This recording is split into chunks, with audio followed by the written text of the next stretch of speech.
boys and girls, we're back for one more chapter in Hurry Up Houdini. We're on chapter 3. Chapter 3 is called S-O-L-D-O-U-T. Do you know that's sold out? I wonder what is sold out.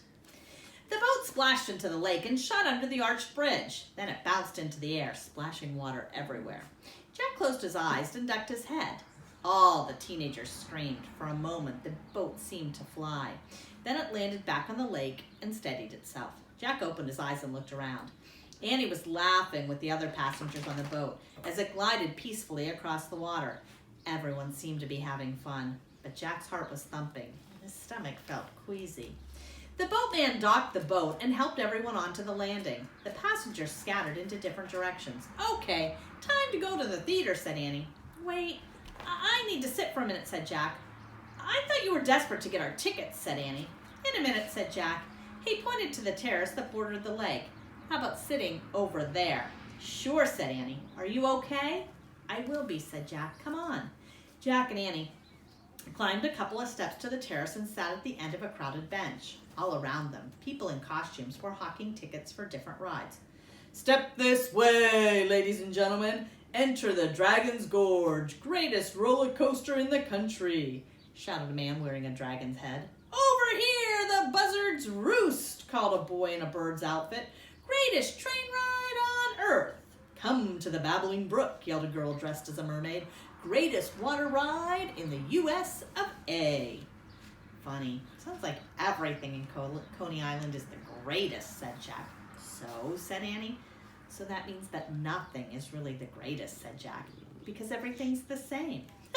A woman said. The woman laughed, sitting on the bench. Jack realized they were sitting next to the short couple from the Shoot the Chutes ride. Their big hats almost completely hid their faces. "Did you hear that, Harry?" the woman said to the man. "This boy's a genius." "Ain't that the truth, Bess?" Harry said. "Don't say ain't, dear. Say isn't," said Bess kindly. Harry smiled at Jack and Annie. "Isn't that the truth?" he said. "See, my Bess is always looking out for me." Jack and Annie smiled politely. "Is this your first time to Coney Island, kids?" asked Harry. "It is," said Annie. "Yours too?" "Oh, no," said Bess. "No, no, no. We first met here on Coney Island 15 years ago. We got married 3 weeks later." "Congratulations," said Annie. "It was a long time ago," said Bess. "But I'm more crazy about him than ever. And he writes me a love note every single day, rain or shine." "That's so sweet," said Annie. "Are you kiddos having a good time?" asked Harry. "I am," said Annie. "Good," said Bess. Then she turned to her husband. "Time's running out, Dreamboat," she said. "We'd better get moving." "Can we get an ice cream cone now?" Harry asked. "No. You know the routine. Ice cream always comes after the show," Bess said. "If we want to take a trip to the moon, we gotta go now." Harry looked at Jack and Annie. "She always wants to send me to the moon," he said. Jack and Annie laughed. "You kiddos want to join us?" asked Harry. "I'm sorry, we can't," said Jack. "We have to do something else."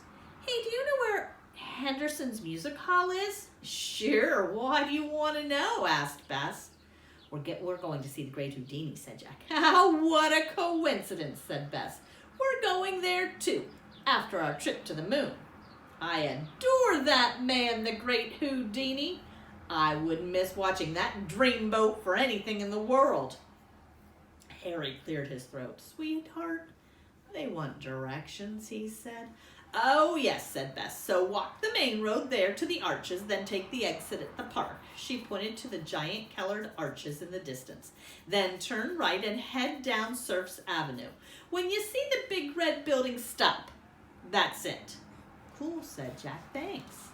"So long, kiddos. Maybe we'll see you later at the Great Houdini show," said Harry. "And when you watch the show," said Bess, "remember, even though everything can't be the greatest, sometimes what folks call great really is great." Harry laughed. He tipped his straw hat to Jack and Annie, and he and Bess walked away. "I like them," said Annie. "Me too," said Jack, and he stood up. Talking with the cheerful couple made him feel better. "Okay, let's get our tickets Finally, Jack and Annie stepped down from the terrace and walked up the broad avenue towards the arches. At the arches, they passed the ticket sellers selling tickets for the Red Chariot. "Hurry back to Luna Park," one shouted. "We will, don't worry," said Annie. Jack and Annie left Luna Park and stepped onto Surfs Avenue. "Best said to go right," said Jack. As Jack and Annie started up the crowded sidewalk, they passed horses and buggies and old-timey cars.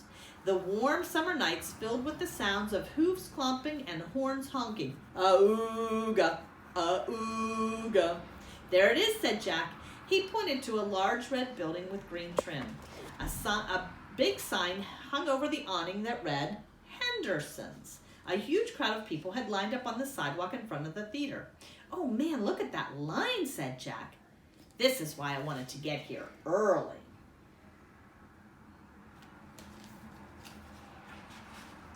Jack and Annie ran to the end of the line, where some teenagers were joking and pushing each other. "Is this the line to buy the tickets?" asked Annie. "Nah, this is the line for the folks who already got theirs, like us," said a tough-looking boy, "so scram." "Forget it," said Jack. He pulled Annie along. "We have to find the box office."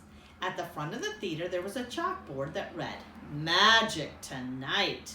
8:15, the Bambini Brothers. 9 o'clock, the Great Houdini. Tickets here." Jack hurried to the window beside the chalkboard. He was surprised there was no line. "Excuse me," he said, trying to get the attention of the ticket seller. She was talking to the man inside the office. "You're not listening to me, Mrs. Crenshaw," the man shouted. "This is the end of the world, I tell you. They will destroy the theater."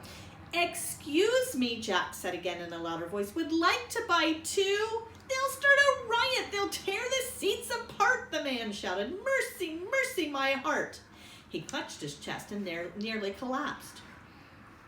"Should we get help?" asked Annie. Mrs. Crenshaw looked down at Annie and shook her head. "No, dear. Mr. Dewey will be fine," she said. She rolled her eyes. "Yes, get help, please, get help," Mr. Dewey croaked, wiping his brow with his handkerchief.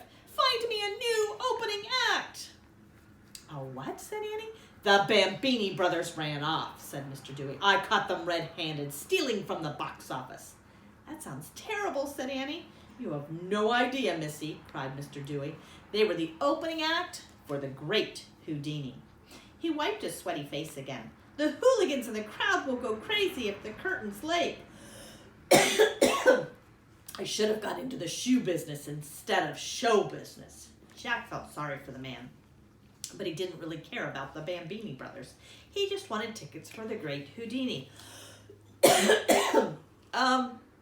"Excuse me," he said to Mrs. Crenshaw. "Would like to buy 2 tickets for the big show, the one with the Great Houdini." "Sorry, kids, but didn't you read that?" Mrs. Crenshaw said.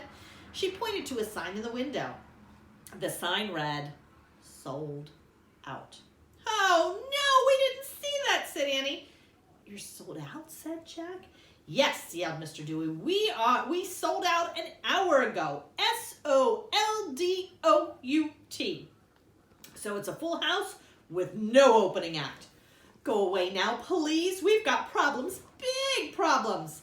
And with that, Mr. Dewey slammed the box office window